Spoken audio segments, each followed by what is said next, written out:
Welcome everybody to the Short Sports Show. I am your host Daniel Short. Today is Monday, September 28th, 2015, of course.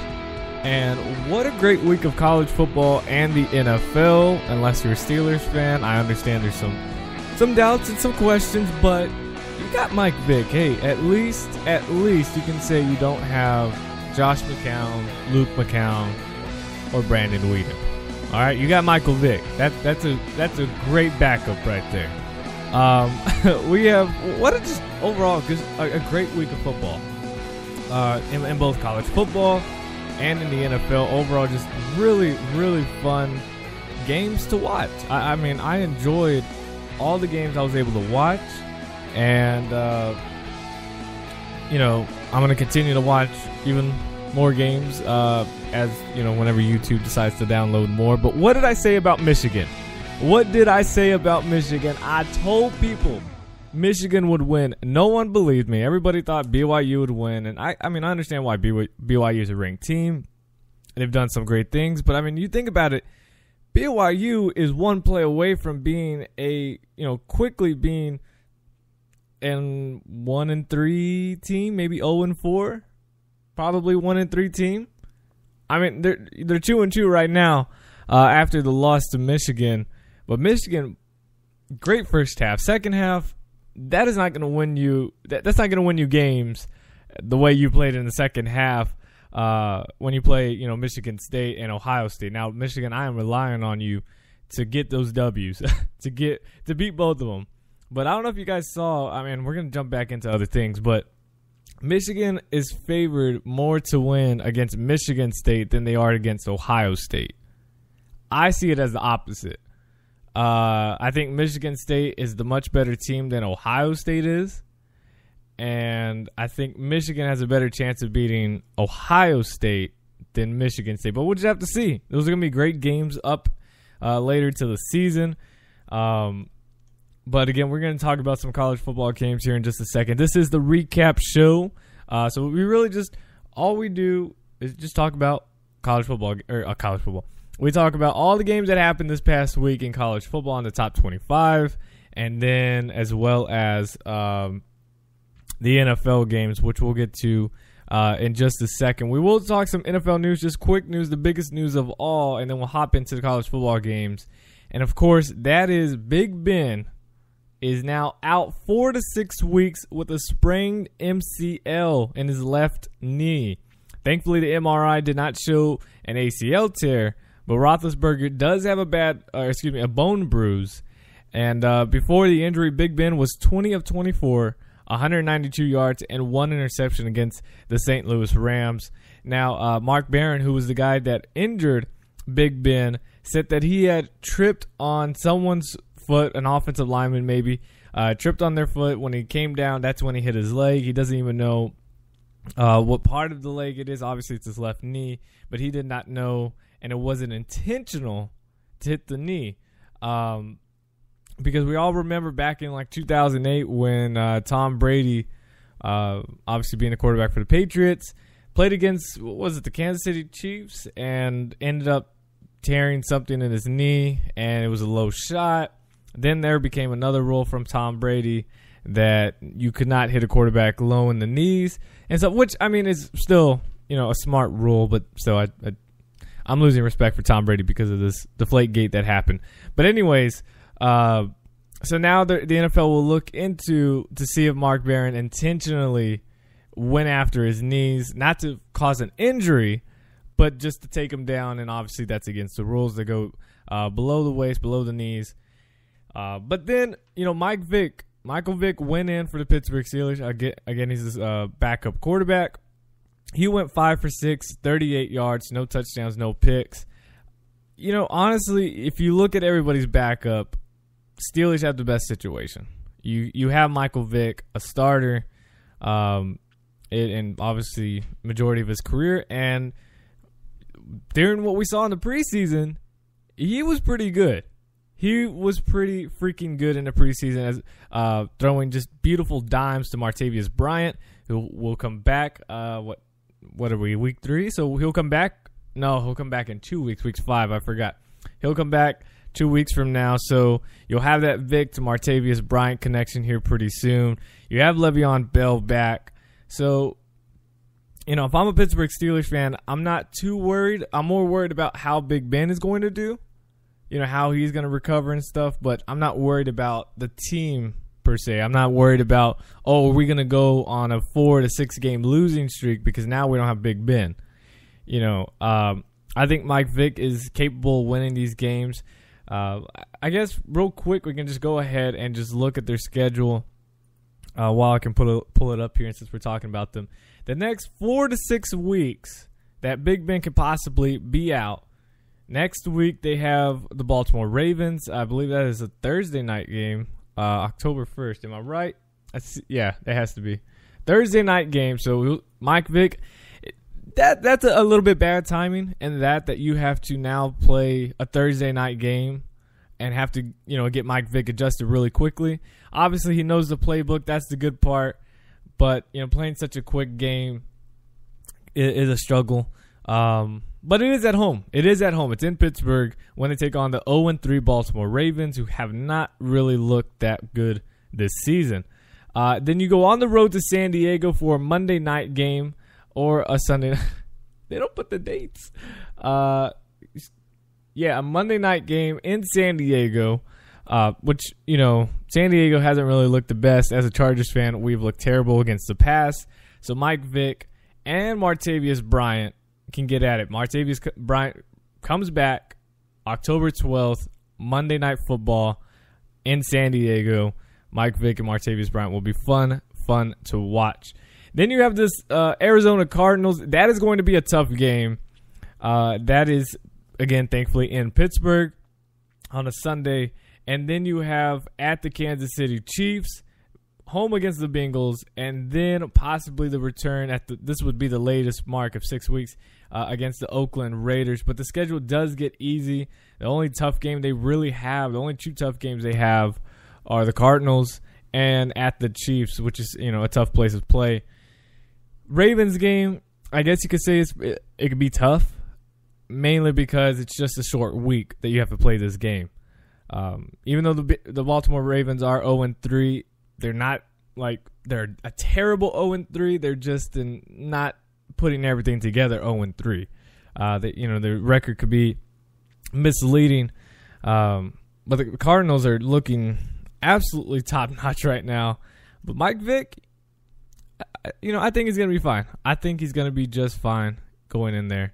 And, so let's get back to college football news and let's recap some of those games. The AP Top 25, not really stayed the same, but we're more worried about the top 10. And, of course, Utah, after dominating Oregon in Eugene, Utah jumps to being 4-0. They are now in the top 10. They are the number 10 team in the country. Then it's LSU at 9, Georgia at 8, UCLA at 7, and Notre Dame at 6. And then your top 5 consists of course, Ohio State stays at number 1, and Michigan State at 2. Ole Miss takes sole possession of number 3. TCU drops to number 4, and Baylor is at number 5. The coaches poll, TCU was still the number 2 overall team in the coaches poll. They now dropped to number 3. But coaches poll is like a small little margin that that we really look at. Obviously, the AP Top 25 is what we go by, and TCU now at number 4. What a crazy game that was. This is my thing, and I hate to go a little rant on a Monday morning. We already hear everybody else's rants at work and at school and other stuff like that. Here's my quick thing about TCU. Now, I don't mind that we dropped one spot to 4. That's fine. Even if we dropped to 5 or 6, I don't really care. My whole thing is, how is it when TCU, especially because of this game, this is where I heard it the most, we beat a Texas Tech team that's not a bad Texas Tech team. They are a good Texas Tech team. I mean, they are better than the past few years. How is it that TCU, barely wins? I'm not going to lie. We had a bit of luck on our side, but when's the last time Auburn had some luck? But you don't hear anybody criticizing Auburn oh, they're an SEC team, so of course, they're good. They're automatically good. Last time I checked, you got Vanderbilt and Kentucky, but they struggle a few games. Oh, they're still good though because they're in the SEC? I think so. My thing is, why is it TCU barely gets a victory or a small margin victory over Texas Tech, but Ohio State barely beats NIU, and they are still regarded as the number 1 overall team. Oh, it's still Ohio State. They're a great football team. They deserve to be in the top 5, blah, blah, blah, blah, blah. TCU goes on the road, plays in Lubbock, one of the craziest places to play. And I don't know if you noticed, Texas Tech has knocked down some top 5 teams in Lubbock in the past decade with Oklahoma, Texas, West Virginia, top Texas multiple times. Great Texas teams. Great Oklahoma teams. Great West Virginia teams. And Texas Tech has taken them down. TCU almost was part of that list. Tough place to play. And TCU gets the victory. They find a way, whatever you want to say. I mean, I think if it wasn't TCU and it was Ole Miss or it was Alabama, Auburn, somewhere around there, people would say, oh, great play by the running back to keep his eye and be aware of the ball, be aware of the situation. But if it's TCU, oh, it's automatic luck.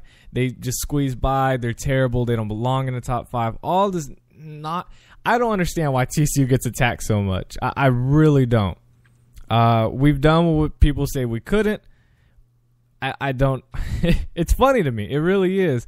Because had Ohio State or Michigan State, Ole Miss, LSU, Georgia, anybody, Alabama been in this situation, they will be praised for it. TCU gets in this situation.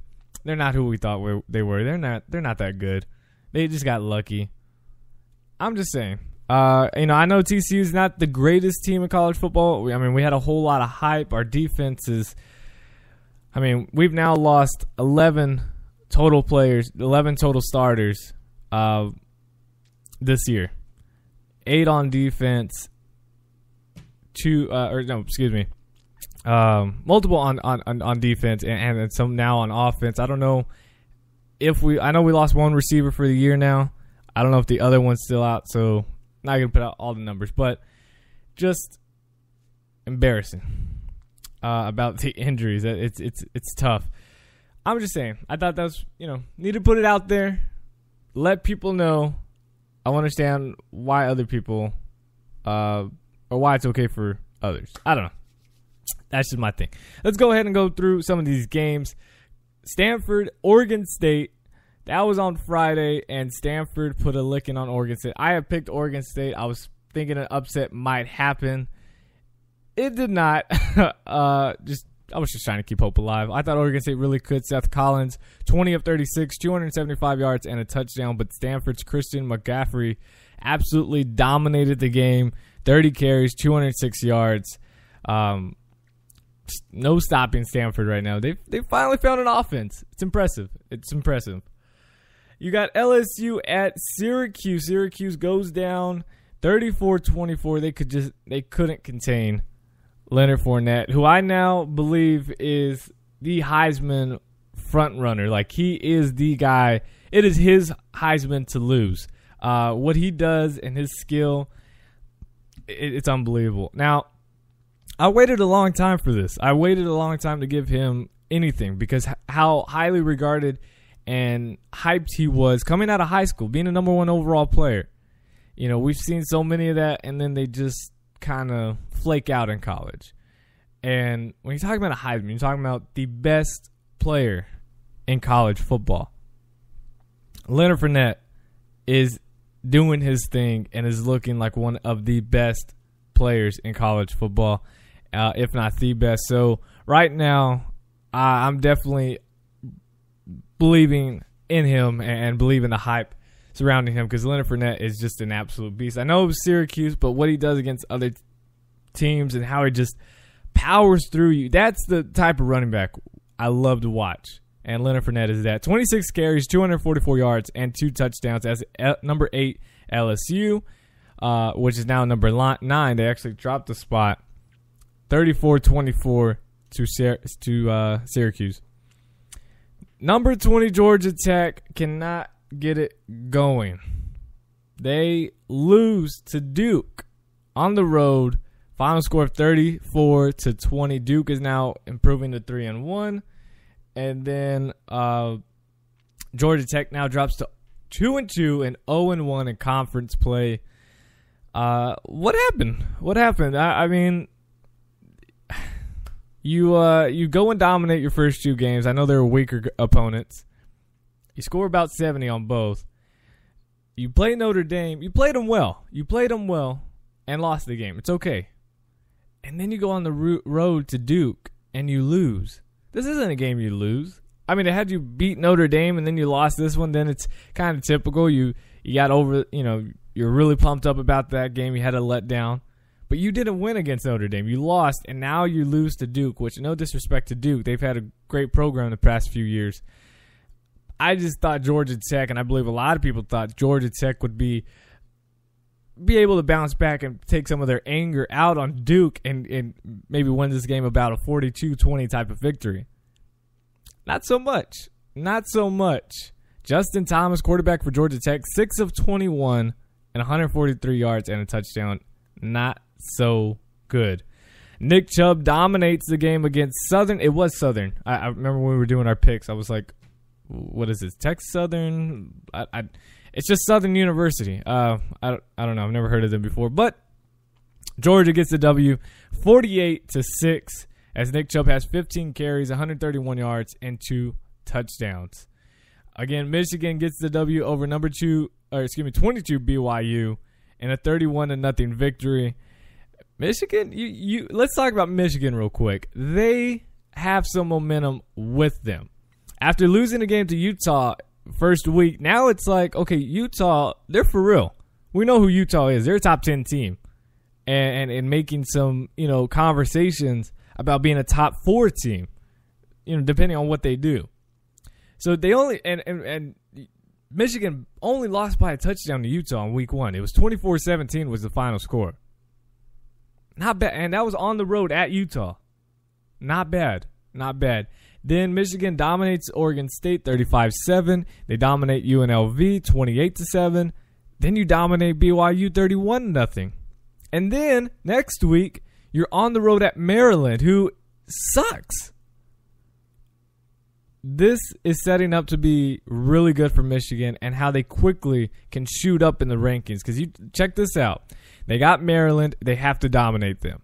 Then you have at home number 16 Northwestern. You got to hope Northwestern, whoever they play, you got to hope they win next week if they have a game. And then when they come to your place to the big house, you just got to win by 1 point. That's all. You just got to win by 1 point. It doesn't matter. It can be an ugly game. Win by 1 point against Northwestern, or if you do better than that, that's even better because then you set up the number 2 ranked team against Michigan State. It's at Michigan. You can set yourself up very, very well for Michigan to rise very high. They dominate Maryland. Right now, Michigan is number 22 overall. They shoot up to about, depending on what happens, I'm saying people are going to love Michigan, especially if they dominate Maryland. I'm going to say they jump up 18. They jump up to 18. You beat number 16 Northwestern the following week. And I know I'm looking ahead. I know. But I'm trying to set up this matchup with Michigan State. You beat Northwestern, who's 16. Let's say they stayed there around that mark. You jump up in the top 15. From 18 to about, let's say, 13, 14. Somewhere around there. Huge jump ups. Then you got Michigan State. All you got to do is keep it close. And if you somehow get the W, Now then you got to think about, what else happens in college football from that time. Who moves around. But then you set yourself up very well. After that, we're not going to look too much into it because then they're at Minnesota. That's going to be a tough game. It's a night game on ABC. It's Halloween night, actually, 6 p.m. That is going to be a tough environment. You can't, especially if they beat Michigan State, you cannot have a letdown there because that's the perfect one. That's the perfect storm. Is Michigan wins out until they get to Minnesota, and then they drop it right there, and that can definitely hurt their chances. Then you have Rutgers at home, which that's a W. At Indiana, that could be a tough game. They got a good running back over there. Then you're at Penn State. Obviously, it's a tough environment. It's going to be a tough game. And then the last game, home against Ohio State. Woo! I cannot wait for that game. I know that is looking way ahead. And I try not to do it, but that is going to be a great game with Ohio State and Michigan. If Michigan can win out, and I'm not saying they beat Michigan State, but they just keep it close and they win out the rest of the game. So that is going to be a game to watch. But let's move on. Michigan State dominates Central Michigan 30-10. Let's see. Baylor, of course, does its thing. Now, I, as a TCU fan, I don't like Baylor. I've said many times I hate Baylor, but I'm also doing this professionally, and I give respect to their offense and what they can do and what they have done. I mean, I love Corey Coleman. I love KD Cannon, some of my favorite wide receivers. I don't believe Seth Russell is all that, of course. Look at all the quarterbacks that have come out of Baylor. Haven't been too good. RG3, I still have hope for him, but he's okay right now. Obviously, who's before? Nick Florence, he didn't do anything, but he had a great year at Baylor. Bryce Petty, still sitting out. Could do pretty good, but who knows? And he got Seth Russell. Not too much believe in the hype. But, of course, I love Corey Coleman. I love KD Cannon until they play TCU. Then I absolutely hate them. But, what Baylor has done, they beat Rice 70-17. I was going for Rice. I was hoping Rice would win. I give respect to their offense and how they play the game. And one thing I left in the description about Texas State, how they should hit the reset button. This ties into it, so we're going to make this a quick thing. Texas State University, Texas State Bobcats, their defensive coordinator, John Thompson, has resigned yesterday after losing 59-14 to Houston. He was, in case people don't remember him or are trying to jog their memory, he was the coach for ECU, Eastern Carolina, and he was a former defensive coordinator at Florida, Ole Miss, and Arkansas. But when it came to Texas State, it's been terrible, mostly because of the players, not the best on the defensive side, and also just a whole lot of just coaching stuff. Now, for any people knowing, because I am from San Marcos, I am doing the show in San Marcos, Texas, where Texas State is located. I really don't talk too much about Texas State, but this is my thing for Texas State. This is what they should do. Completely hit the reset button. This year is not looking so good, and it's probably not going to get much better.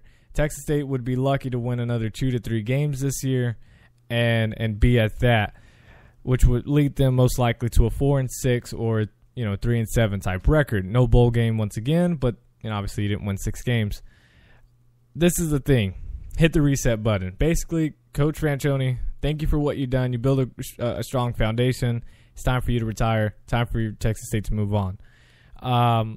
After that, it's time to get a better coach. I'm thinking Texas State goes after a Baylor offensive coordinator. Someone with this up-tempo and has been doing it for a while. Let's not go after another cheap coach like, we're going to go get Sam Houston State's head coach or Stephen F. Austin. Let's play, no FCS coach. And I don't care, especially, obviously the top FCS coach at North Dakota State who won 4 straight championships or 3 straight championships and then left to go to Wyoming. He's 0-4 right now, so obviously it hasn't worked out for him, so why would Texas State want to do that? Quick thing. So find someone like that to be the head coach and just go from there. Completely fire the entire staff, get everybody out of there, and start over. And also, Texas State fired the athletic director, Larry Tice. Sadly, he's a TCU alumni. Terrible. Absolutely terrible. Does not know what he's doing. I think anybody could do a better job than what he's done. But they like to be cheap. That's my little rant. Last rant of the day. Last rant of the day. But for Texas State fans, that's my 2 cents for right there. Let's see. Moving on, we have Oklahoma State taking on Texas, and Texas has dropped to 1-3 for the first time in let's just say a very long time. I think they said 1956 was the last time the University of Texas was 1-3. Ouch. They actually had a chance to win this game, but yet again, back-to-back weeks of special team errors have cost Texas a W. Now, this week was, obviously it didn't guarantee them each week for a W. 2 weeks ago against Cal, they missed the extra point that would have tied the game and gone into overtime. That doesn't guarantee they would have won that game because they couldn't stop Cal. So there's that. But also Cal couldn't really stop Texas in the second half. All they had to do was punt the ball. Now, that doesn't, again, guarantee that Oklahoma State wouldn't have gone down and scored and kicked the field goal anyway. That doesn't guarantee that wouldn't have happened. But you get a better shot, obviously. Texas, all they have to do is field the ball and punt it and go from there. And then whatever happens, you lose the game normal or you win or you go overtime and let that happen. Nope. The punter decides, hey, I want to make a name for myself since the kicker got all the attention. It's my turn. And just pooped. The ball hits him straight in the face mask, and he bobbles the ball, drops it, kicks it for a loss of 6-yard punt. It was a negative 6-yard punt. That's unbelievable. And, of course, Oklahoma, I think, runs a couple plays, and then they kick the field goal. Game's over, 30-27. Oklahoma State remains 4-0, while Texas drops to 1-3 and is scratching all over. They just don't understand. I feel bad for Charlie Strong. I knew once he was hired, I said it on my show, if Charlie Strong goes to Texas, he's going to turn it around, and Texas is going to be good again. It hasn't happened. I don't believe it's his fault. I know people are saying he's on the hot seat. I don't blame Charlie Strong for any of this. I think it's more... just like when Gary Patterson said when he got to the Big 12, it's a 3 to 4 year plan to get good, to get where you need to be and set that foundation and set the depth and get better.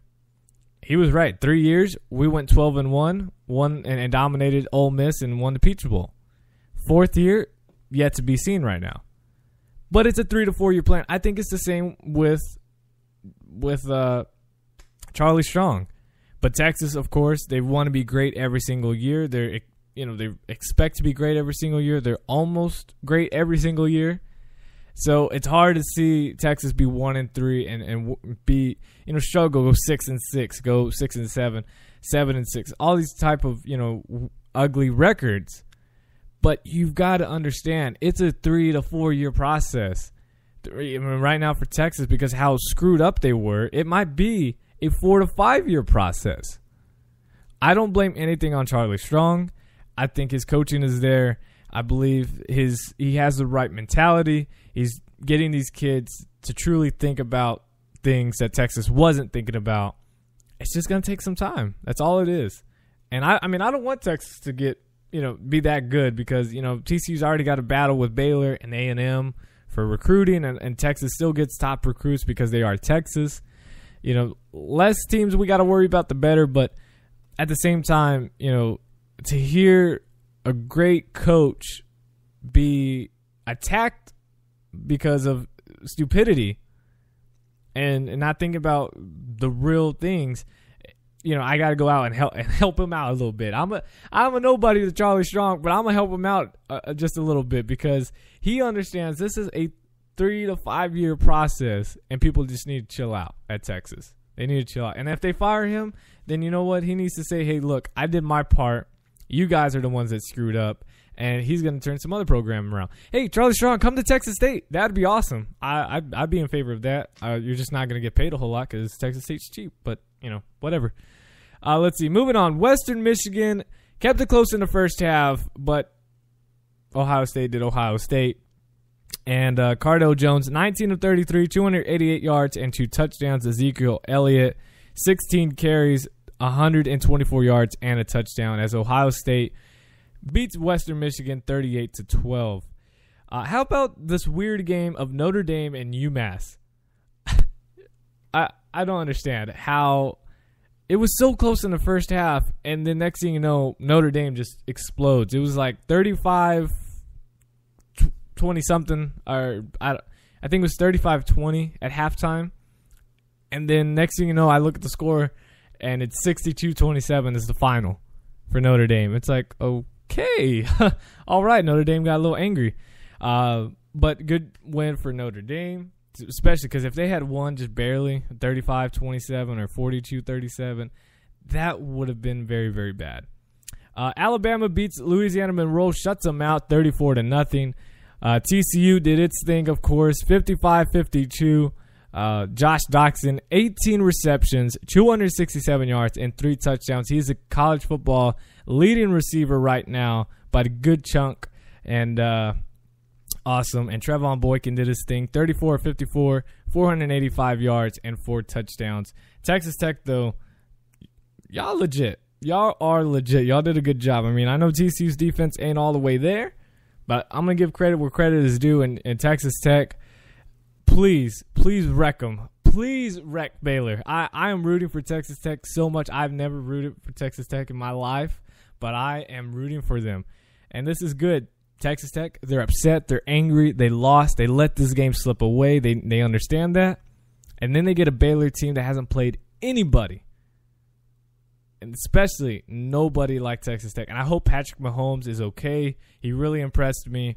And I remember my cousin, he was telling me about Patrick Mahomes, saying, hey, he's really good, blah, blah, blah. You know, I was like, nah, we'll see. I don't believe too much in the Texas Tech quarterbacks. I don't think they're that good. And he really impressed me. You know, he got a little banged up in the first quarter, early in the first, and he stuck in there, and he played his game all the way through. But yeah, you know, he's good. I hope he's healthy for next week, and I hope he dominates Baylor. I hope he just, because Baylor's defense is just as bad. You know, Texas Tech's defense, so sadly, is bad too. But thankfully, they have experience with this top offense of TCU. Maybe they can look at some film, get ready for Baylor, and I hope Texas Tech gets the W and beats Baylor so bad. And it's at Cowboy Stadium, AT&T. All right, here we go. Moving on. Ole Miss, ugly victory over Vanderbilt, 27-16. But hey, guess what? Ole Miss is still a great team. They beat an SEC team. They're still okay. They're better than TCU because guess what? They beat an SEC team. It was close, but no, it was still an SEC team. Yeah, just remember that. A&M in overtime gets the W over Arkansas, 28-21. Kyle Allen, absolutely beautiful game. 21 of 28, 358 yards, and 2 touchdowns.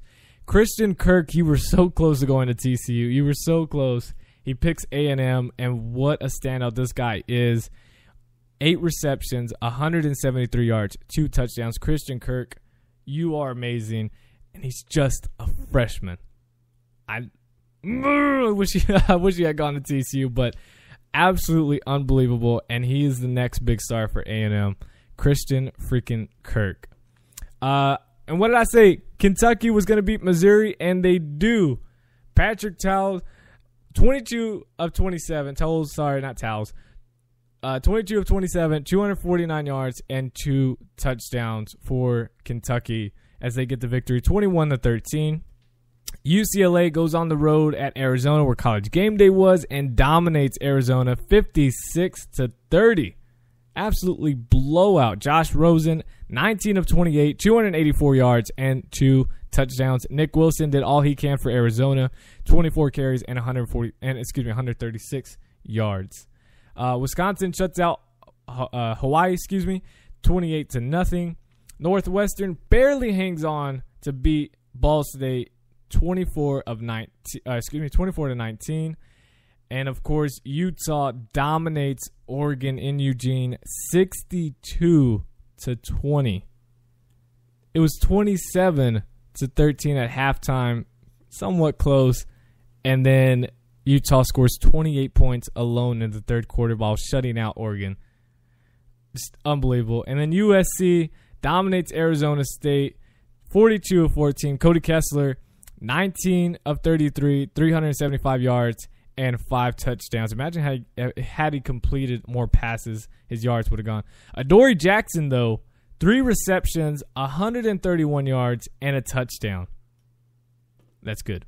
That's good. In case y'all didn't know, that is it's pretty good. It's pretty freaking good. But let's look at Northwestern to see their schedule, and they have Minnesota next week. A tough game. It's at Northwestern, and then they go on the road to play at Michigan. So, going to be a good one. All right, so let's move on to the NFL. Again, tonight on ESPN, we have the Kansas City Chiefs, who are 1-1, taking on the 2-0 Green Bay Packers. Going to be a great game, and I need the Chiefs to be a little shocking. I got my fantasy. I'm in the coast. I'm coasting through it, but if Aaron Rodgers somehow posts 30-plus points and Justin Houston has 20 points or something, it might get too close for comfort. That's a lot to ask, but we'll see. All right, moving on, and we did our picks, but I don't want to talk about them, guys. I don't want to talk about them. The Atlanta Falcons come back and beat the Cowboys. Holy crap! And I sat Devontae Freeman, the running back for Falcons. I sat him, and I started Jeremy Hill. I am done with Jeremy Hill. You are such a disappointment the past 2 weeks. I could have started Devontae Freeman. He would have gave me 37 freaking points. I'm already winning, but that would have sealed it right there. Dunzo. That would have sealed it. Did not happen.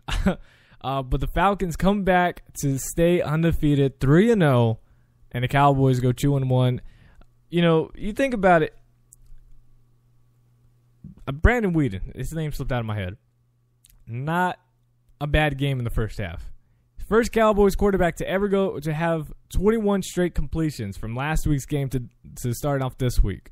And then when it all started going downhill is when he threw that ugly interception and kind of just let the game slip away. Cowboys scored 28 points in the first half. They look like they're they're just dominating this game. They're going to score another 28. It's going to be a huge game for the offense. And then they are shut out. Julio Jones takes it, and he has a legitimate case for MVP this season. He truly does if he continues the way he's going. I know it's just week 3, guys. I know. But Julio Jones, 12 receptions, 164 yards, and 2 touchdowns. And then Devontae Freeman, 30 carries, 141 yards, and 3 touchdowns. Joseph Randle, you did your part. You did a good job. 3 touchdowns as well. I believe they all came in the first half. Oh, well, duh. Yeah, they only scored in the first half. Sorry, Cowboys fans. That wasn't an attack. I was just stupid there.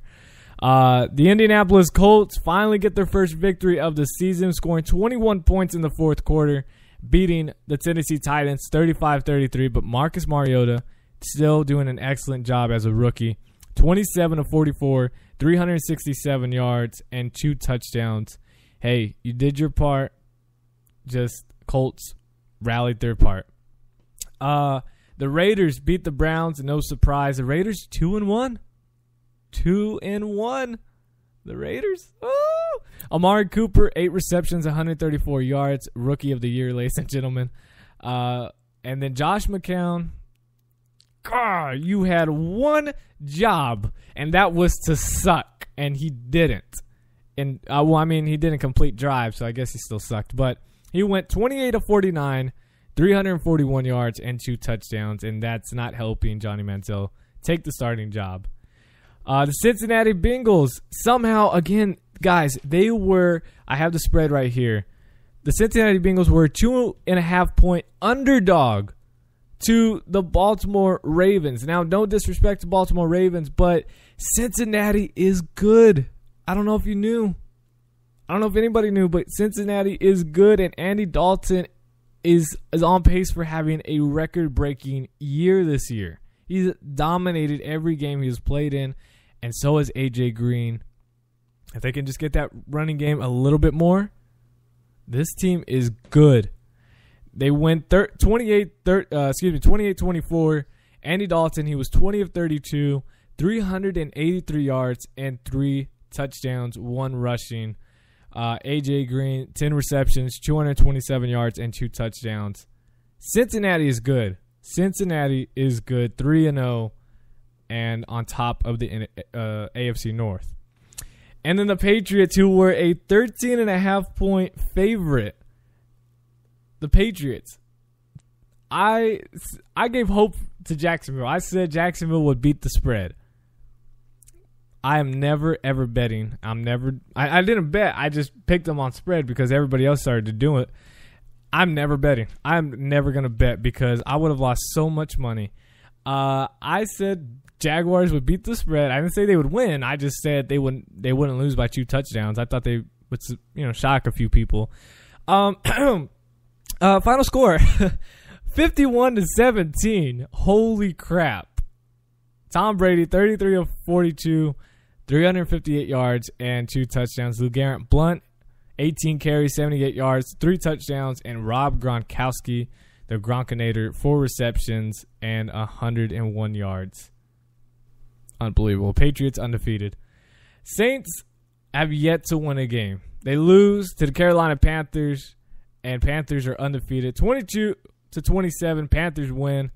Cam Newton, 20 of 31, 315 yards, and 2 touchdowns. Hey, for people that criticize the receiving core, Cam Newton is probably the best quarterback without a receiving core right now. He truly is. Given everything he doesn't have, he is doing a great job. Eagles. So how is it that the Pope goes to Philadelphia and then the Eagles actually look good? Final score 24-17. Jets almost had a comeback after they shut out the Eagles in the second half, but wasn't enough. Darren Sproles looked like the young Darren Sproles we've seen back when he was in San Diego, but the Eagles get the victory, their first of the year. Buccaneers can't get enough offense going against the Texans as the Texans win 19-9. Adrian Peterson, 20 carries, 126 yards, 2 touchdowns, dominates the game against the San Diego Chargers as the Vikings improved to 2-1 and dropped the Chargers to 1-2 with a final score of 31-14. Keenan Allen, though, thank you for showing up. 12 receptions, 133 yards, and 2 touchdowns. Of course, the Steelers beat the St. Louis Rams 12-6, but they also lose their quarterback, which we just talked about for anybody that's brand new to listening to this, that you might have just joined in. Big Ben, again, is out 4 to 6 weeks with a sprained MCL in his left knee. The MRI did not show an ACL tear, but Roethlisberger does have a bone bruise on his left knee as well. So he will be out. But he was 20 of 24, 192 yards and an interception before leaving, and then Mike Vick took over with and was 5 of 6 for 38 yards. Le'Veon Bell did okay. 19 carries, 62 yards, and a touchdown. Antonio Brown, of course, did his thing, 11 receptions and 108 yards. The Cardinals, they are the best team in the NFL right now. And how is it that EA Sports, remember last year in Madden, they had Carolina playing the Seattle Seahawks. Even though in the game they had it for the NFC Championship, they still played each other in the playoffs in Seattle, which the game predicted. This year, Madden 16 predicted the Steelers versus the Arizona Cardinals in the Super Bowl. Well, right now, Arizona is doing their thing right now. They're 3-0 and have dominated everybody they've played, just crushing them. And obviously, I know the 49ers aren't great, but man, Cardinals are. 47-7 is your final score. I would love to see a Cardinals Cardinals versus the Patriots game. Sadly, they don't play. But look at how much the Arizona Cardinals have won. Right now they're scoring 42 points per game in 3 games so far. This is it, which is obviously first in the NFL. This is basically college football right now. Obviously, they beat the Saints week 1, 31-19. Then they beat the Bears 48-23. And now beat the 49ers 47-7. Then they have the Rams, Lions, Steelers. At the Seahawks. That's the Seahawks game, the Bengals game, the Packers game. Those are going to be some good games for the Cardinals. But they got, their first tough test against a good defense in the Rams next week. But the Cardinals doing their job. Kaepernick, it's getting a little scary. Carson Palmer, 20 of 32, 311 yards, and 2 touchdowns. Larry Fitzgerald looking like the young Larry. 9 receptions, 134 yards, and 2 touchdowns. Tyrod Taylor and the Bills dominate the Miami Dolphins, all on defense. 41-14 is the final score. I mean, the reason I say that is because Bills wouldn't have scored 41 points had it not been for a pick 6, had it not been for the multiple interceptions and the turnovers forced by the Bills. Carlos Williams, though, for the Buffalo Bills, 12 carries, 110 yards, and a touchdown. I guarantee you a lot of people are going to go pick him up in this fantasy because I know I am. The Seattle Seahawks, I'm not really impressed with the victory. Final score 26-0. They shut out the Bears. Bears are probably the worst team in the NFL right now. 49ers are making their case, but Bears 0-3, 49ers 1-2. I was wanting to see more offense. I really was. I was wanting to see Russell throw 2 or 3 touchdowns. He only threw 1. He was 20 of 30, 235 yards. Don't get me wrong. He did good. Thomas Rouse came in. I have no idea who he is. Let's look him up real quick. He had 16 carries, 104 yards. He's a rookie out of Central Michigan. Obviously, Marshawn Lynch being out, he came in, dominated his part. Jimmy Graham, finally made his first appearance as a Seahawk. 7 receptions, 83 yards, and a touchdown. Tyler Lockett, just going to do Lockett things and just return kicks for touchdowns. I don't know. It's just Seahawks, I need to see more offense than that. I truly do. Especially how the Cardinals dominated the Bears. You needed to put up some good points to show that you can compete with the Cardinals. Because right now, I think the Cardinals are a much, much, much better team than the Seattle Seahawks right now. Again, it's just week 3. It's just week 3. Arizona started off very hot last year and then crashed and burned. We'll see. But Seahawks offense needs to step it up. That O-line, I don't care what you got to do, step it up. And then last night on Sunday Night Football, the Broncos get the victory over the Detroit Lions. 24-12. Lions are 0-3, but they're not a bad 0-3 team, except they can't run the ball. The leading rusher in this game overall for both teams was Amir Abdullah. 8 carries, 23 yards. This was all passing. Peyton Manning, 31 of 42, 324 yards, and 2 touchdowns. One of them to Demaryius Thomas. A beautiful, beautiful catch by Demaryius Thomas, who was 9 receptions, 92 yards, and a touchdown. So, again, last game tonight, Kansas City Chiefs at the Green Bay Packers on ESPN, 6:30 p.m. Central Time. Going to be a great game. And that's it for today's show, guys. I hope you guys enjoyed. We recapped all the games. And we will be back this Friday morning with the Short Sports Show, where we talk about all the news through college football and the NFL and preview what to watch for the upcoming games. And, so thank you guys so much for listening. I hope you guys enjoyed. If you did, be sure to hit that like button and share it with your friends and family, whether you're listening on Spreaker.com, iHeartRadio, iTunes, YouTube, Stitcher Radio, wherever else, Spreaker, wherever else this show is on. Be sure to like and share. It does me a ton of great things for me, guys. And we've just been rocking. Let's just say that. We have been rocking. We've done a great job. You guys have helped me out a ton. And I love you guys. So I will see you guys Friday. As always, God first. God bless. I'm out. Peace.